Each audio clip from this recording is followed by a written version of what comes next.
What's up guys, live here at Pro Play Games with sponsored player Juan Brand. Special thing about Juan Brand, he's been topping a bunch of events. He actually started as just a local player, copped our shirt, copped our t-shirt, started repping us, going to all our events with us, and started outperforming some of our own guys, like me.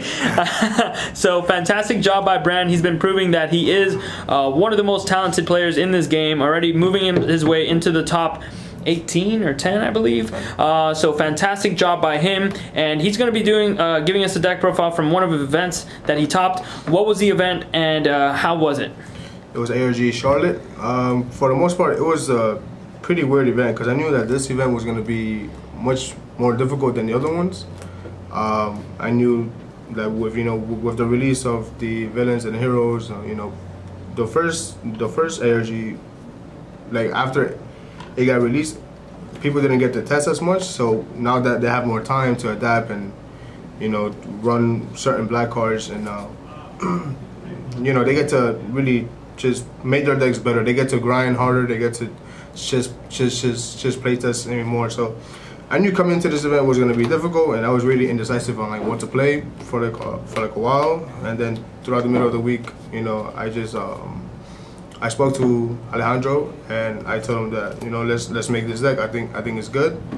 I think it's a good call for the event. Throughout the event, I knew that I was gonna face certain matchups, and the matchups that I prepared for, I didn't see any of them, and I saw really different decks, which is good because there's a lot of just different decks just being made. And what was your record through Swiss? What were some of your hardest matchups? And give us a little bit of insight on how that went, and then how your rounds in Top Cut went. Going into the last round, my record was X2, but I was just so tired that I decided to just draw, and then whether I make it or not, then I'll just leave it at that. But I was lucky enough to get 30th, and I barely made it.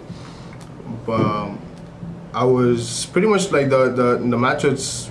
My hardest matchup was probably I thought it was started cool, and then when I played against three or four of them in Swiss, it turned out that the matchup was pretty simple. Like I summoned my guys first, they can't kill my guys, I kill their guys, and I thought the matchup was gonna be just that much more difficult, but it turned out my hardest matchup was Vegeta, and that leader is just since my leader already takes my own life away.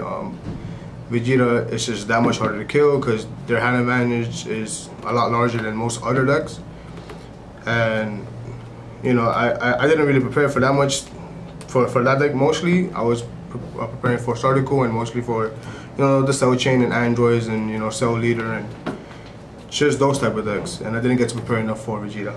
Okay, cool. So without further ado, we'll go into your deck profile. Alright guys, so I played Mecha Frieza for the event. The reason why I played this leader mostly because I have a lot of good experience with this leader. I've learned how to abuse his effect, with Sensu Bean, and just being able to use his effect to the fullest. Another reason why I use this leader was simply because just Bloodlust. Even though with the new errata with Bloodlust, I think against Cell, like the Cell Chain, is still not that bad as long as I can just kill, the 3-drop Cell.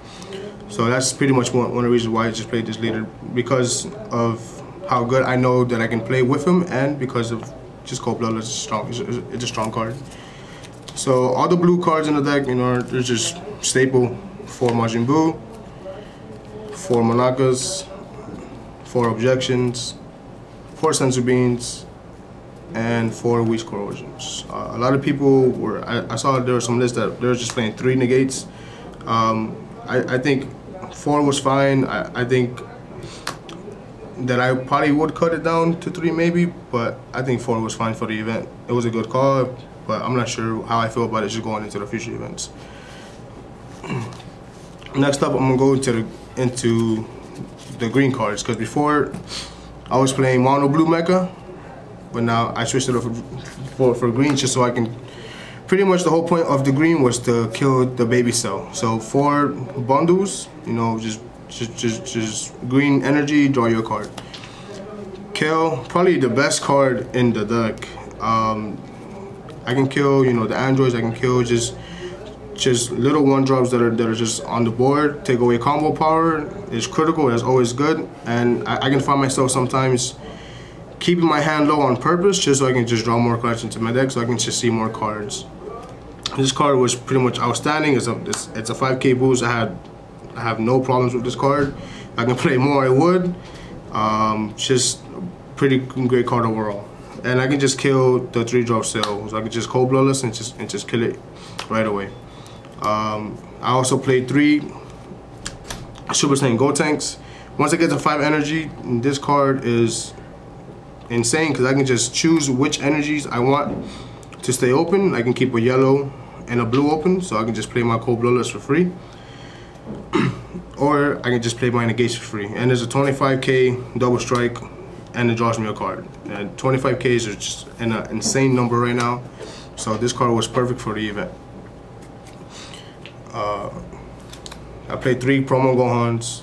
A lot of people were playing 2, a lot of people were playing 4. I think 3 was the correct number. I did sometimes find myself seeing this card too often. I never really wanted to summon it, simply because I didn't get any value in it and just trying to kill anything. But sometimes I just had to summon it just to have something on board that my opponent would, just want to attack instead of my life. So this is more like a diversion, more or less, and it's critical, and I can just kill whatever creature that I feel like it.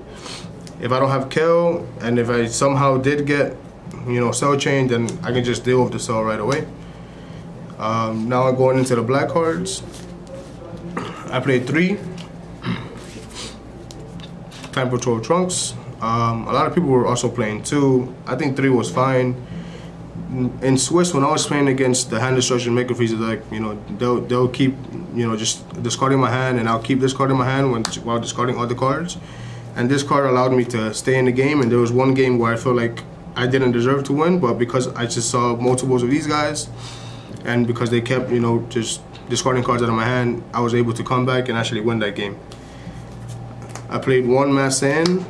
It's just, just one energy is fine. Just blow up any monsters that I need to.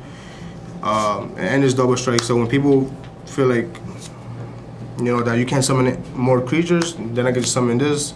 I can like tap out, use Sensu Beans, play it for 1 energy, and then people, just people don't see it coming.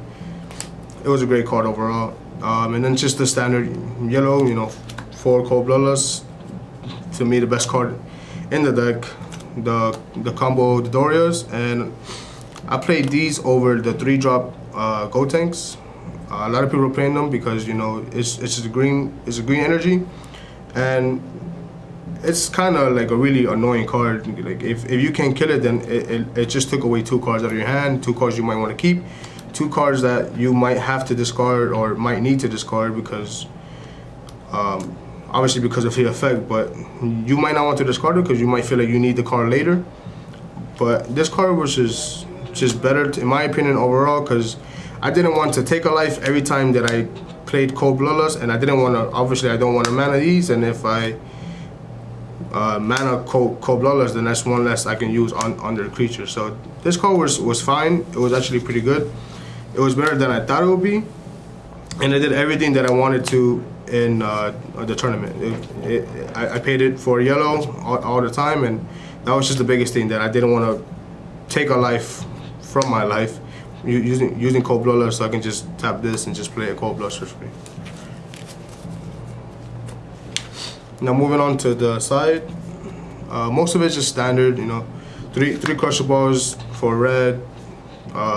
Even for Vegeta decks, I would just take out Cold Bloodlust and I would just Crusher Ball their 1-drop, so they can't just go all in and attack, because they can make their 1-drops go up to 35k double strike, and that's just not good for me. 3 Jocos, just mostly for the Vegeta deck, and for times when people they just want to go all in, or they just want just chop with me. This card is definitely worth siding. It's not worth playing in the main anymore, because most of the decks they're just kind of slow now, and they need some time to actually start playing the game. 2 King Vegeta Surprise Attack. This card was pretty amazing. I wish I sided more of them. I can only get my hands on 2 of them, but this card was actually like the stones. It was crazy. When they'll think that I wouldn't have it, or I can just mana it and they think that I have another one and they just won't attack my creatures. So it makes them play passively while I can play aggressively, because that's just what all my creatures do. I was only able to find wonderful power energy, and I wish I could have had more for the event. This card was actually probably one of the better cards in my side deck, and if I had more, I would definitely side more. It was mostly just for the Vegeta. They'll attack with their leader, and I can kill one of their 1-drops, and they just can't pretty much attack me anymore. So I'll survive for the turn.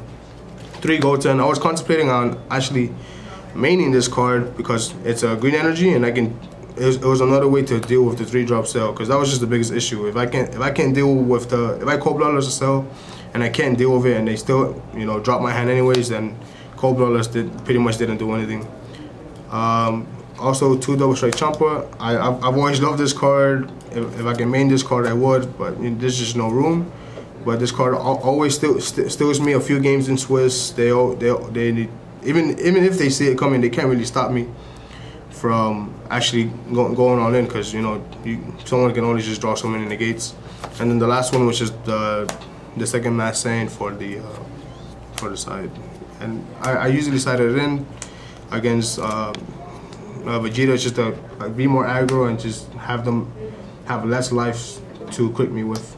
And that's pretty much it. All right, so fantastic job again. This is your 3rd top, regional top here under Pro Play Games, and you earn your way onto the best team in the world. So super happy to have you. Can't wait to see future successes from you. Last thing, any shout outs that you want to give? Definitely shout out to PBG, shout out to Ultra Pro. They try really hard, to get us what we need. Shout out to my teammates. Shout out to everyone that made the trip fun, exciting, hilarious with all the jokes that were said. And shout out to Jim, shout out to the ARG, shout out to all the judges. They do an amazing job with trying to just control the players, control the game, just control how things work out in Swiss. Thank you again, man. We're all proud of you here back here at Pro Play Games, and can't wait to see you in San Jose and the brand new season that's going to be announced by Bandai. A bunch of new regionals and exciting things to come, so stay tuned. Thank you guys again for watching. Until next time, stay super.